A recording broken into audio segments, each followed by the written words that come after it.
आबिरा अपने कमरे में आती है। तभी देखती है कि कमरा बहुत ही अच्छी तरह से सजाया है। अभिमान का नाम भी लिखा हुआ है और वो खड़ी रह के वहीं पे देख रही होती है। उतने में चाची सा आती है, उसे कमरे में लेके आती है अंदर और बेड पे बिठाती है। वो कहती है, तुम बुरा मत मानो, जेठानी सा का गुस्सा 2 दिन में चला जाएगा, फिर वो वापस पहले जैसे हो जाएगी। अभिरा कुछ नहीं कहती, वो सिर्फ देखती रहती है। चाची सा उससे कहती है, अब तुम आराम करो, मैं अरमान को भेजती हूँ। और वो वहाँ से चली जाती है। यहाँ पे अबीरा राह देख रही होती है, उतने में ही उसका फ़ोन बजता है। मनीष जी का फ़ोन होता है, उसके परनानू का।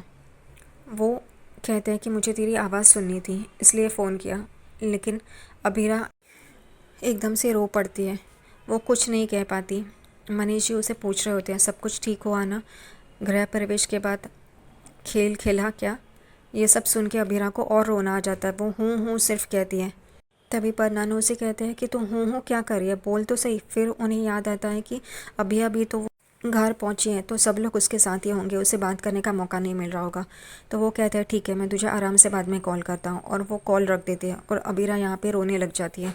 दादी सा विद्या के पास आती है और कहती है कि ये तुम क्या कर रही हो, तुमने ऐसा क्यों किया? तो वो कहती है, मेरे दिल का टुकड़ा मुझसे दूर हो गया है, तो मैं क्या कर सकती हूँ। और अभी मुझसे बात मत कीजिए, चले जाइए यहाँ से। दादी साहब वहाँ से चली जाती है।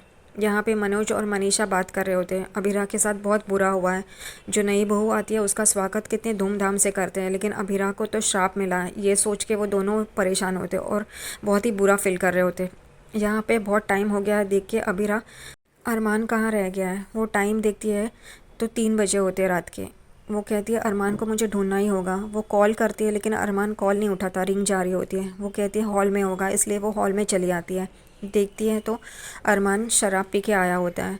वो बॉटल तोड़ता है और चिल्ला रहा होता है, माँ माँ करके। तभी सब लोग घर वाले आ जाते हैं वहाँ पे।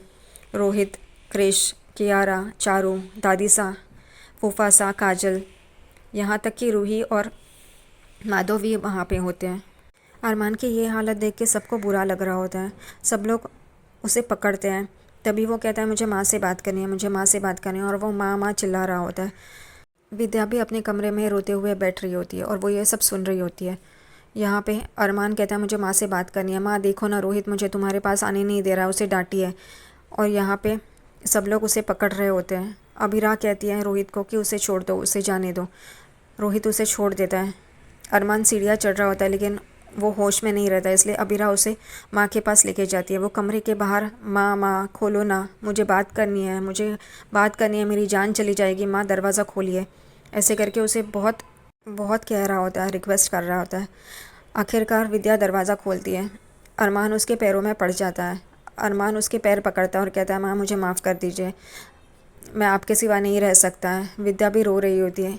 आखिरकार विद्या उसके सर पे हाथ रखती है और कहती है कि मैंने तुम्हें माफ़ कर दिया। यह सुन के माधव, दादी सा, अभिरा, अरमान और फूफा सा बहुत ही हैरान हो जाते हैं। फिर अरमान माँ के गले लग जाता है। तभी वो कहते हैं, मैंने तुझे माफ़ तो कर दिया है, लेकिन एक शर्त पे, तू अभिरा को लेके ये घर छोड़ के चला जाएगा। ये सुन के सबको हैरानी होती है, ये विद्या क्या कह रही है करके। अरमान को शौक लगता है ये सुन के। तभी अबीरा माँ को रिक्वेस्ट कर रही होती है कि आप अरमान के बिना नहीं रह सकती, ना ही अरमान आपके बगैर रह सकता है, तो आप ऐसा क्यों कर रही है? अरमान को माफ़ कर दीजिए, आपका गुस्सा मेरे ऊपर है, आप जितना चाहें मुझे डांटिए, मैं कुछ नहीं कहूँगी, लेकिन ऐसा मत कीजिए, आप ये डिसीजन वापस लीजिए। वो उसे बहुत रिक्वेस्ट कर रही होती है अबीरा विद्या को, लेकिन विद्या एक नहीं सुनती। अबीरा उसका हाथ पकड़ के उसे रिक्वेस्ट कर रही होती है। तभी विद्या अपना हाथ छुड़ाने की कोशिश कर रही होती है। उतने में ही अबीरा को धक्का लग जाता है और वो भी पीछे गिरने ही जा रही होती है। उतने में ही दादी सा और फूफा सा उसे पकड़ लेते हैं और अबीरा को अरमान पकड़ लेता है। ये देख के विद्या को और गुस्सा आ जाता है, क्योंकि विद्या का हाथ अरमान की तरफ होता है, लेकिन अरमान ने वो पकड़ने के सिवा अबीरा को पकड़ा है। ये देख के विद्या बहुत ही गुस्सा हो जाती है और अबीरा को ये बात समझ में आती है। अबीरा वापस विद्या का हाथ पकड़ती है और उसे कहती है, प्लीज़ माँ प्लीज़ ऐसा मत कीजिए। लेकिन उतने में ही अरमान अबीरा का हाथ पकड़ के निकाल रहा होता है।